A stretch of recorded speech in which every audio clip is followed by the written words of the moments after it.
Hello and welcome back to Life by Design. Karen Kolenovich here of Healing in Bloom. And today I want to share with you a topic that I've noticed happens among many highly sensitive and empathic people. It's a mistake that's commonly made, and I want to make a clear distinction here because sometimes it's not the energy, but it's something else. So let me give you an example. I recently had a client who had sent out some communication that hadn't yet been responded to. And instead of just thinking that maybe the person's busy or maybe they didn't see it, there was this whole story that was developed in her mind around why that person was not responding. She was kind of reading into what could be wrong, what those negative possibilities were. And so her vision at that moment was being clouded or skewed by her own limiting beliefs around being liked, being loved, being accepted, being understood. So instead of her just thinking, oh, they're busy, maybe I need to reach out, maybe it got lost in the shuffle, it was this really elaborate story about what was going wrong. And that's when it's not really the energy of the situation, it's really a false conclusion that's being drawn by the person themselves who actually has some baggage to release. It is emotional baggage that is skewing the view of the person who is suffering from that baggage. So instead of that person simply giving the other person a benefit of the doubt and expecting good things, it's more looking for what's wrong, looking for what they did wrong. And that's something that sometimes can be turned around in that moment if you simply are able to redirect your mind to look at the facts, right? Is there anything that I did to offend the person? Is there something that I said that could have changed their opinion of me? And usually the answer is no, okay? That might be enough to move you in a more positive direction.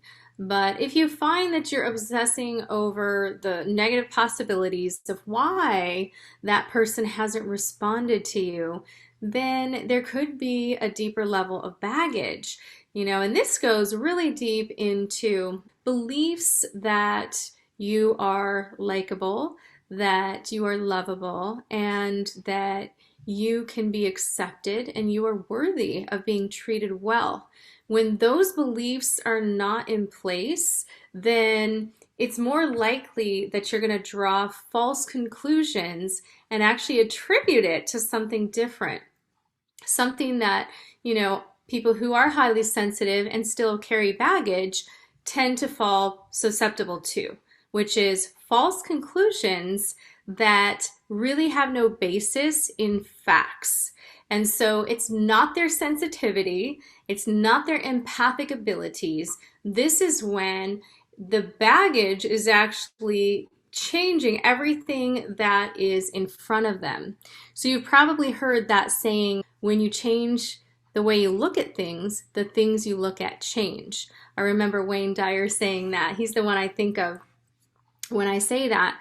And it's so true. So it's not a matter of changing the person or changing the circumstance. It's changing your own perspective.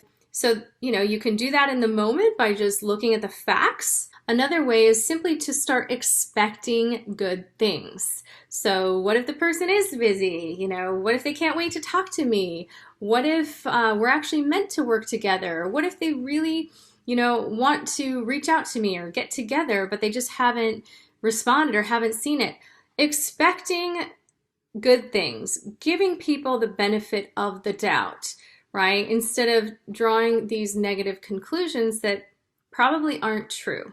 Another thing that you can do, which will kind of help you move into the right belief system, is to go a little deeper, work with yourself and the words that you speak to yourself, telling yourself that you are worthy, you are lovable, you are intelligent. You know, things that have a positive energy when you say them to yourself or others.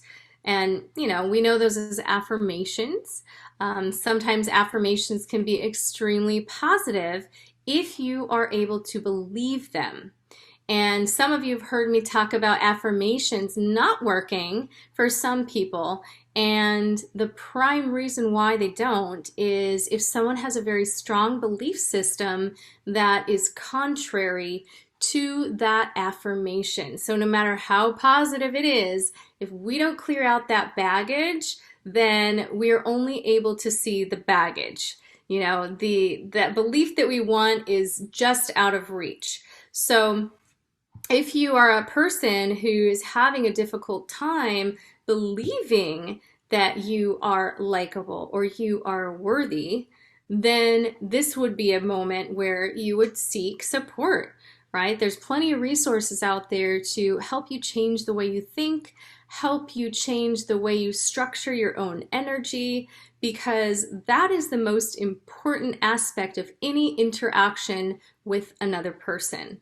And so again, if you're not expecting the best out of every interaction that you have with other people, then there might be something to explore a little bit deeper. Usually people can turn it around with a conscious intention to move things in a more positive direction, but other times you might need a little bit more assistance. And that's the deeper work that I love to do with my clients to really help them shed those limiting beliefs, shed the negative emotions, which usually are years and years old, many of which they don't even know are there. So if you are having a hard time and you're often misreading people and drawing false conclusions, then it's likely not the energy, sometimes it's just the baggage. And I say that with love and kindness because I've been there. I've seen many of my clients stuck in that position as well. And it takes a little bit of restructuring, some release work, and then you're on your way. So it's nothing that you can't get through. It's nothing that you can't shift rather quickly. So I want to give you hope, and I want to give you a way to move through those moments, because it really is a point of suffering when you put yourself through that internal tug of war of what could be wrong, what did I do wrong? There's just all of this wasted energy on that fear and anxious type energy, and nobody has time for that. I want you to feel peaceful and positive. All right, I hope this was helpful for you today. Thank you again for joining me, and keep your eyes open for my next post where I'm going to be sharing about something amazing that I will be launching in the next week. All right, take care, and I'll see you next time on Life by Design.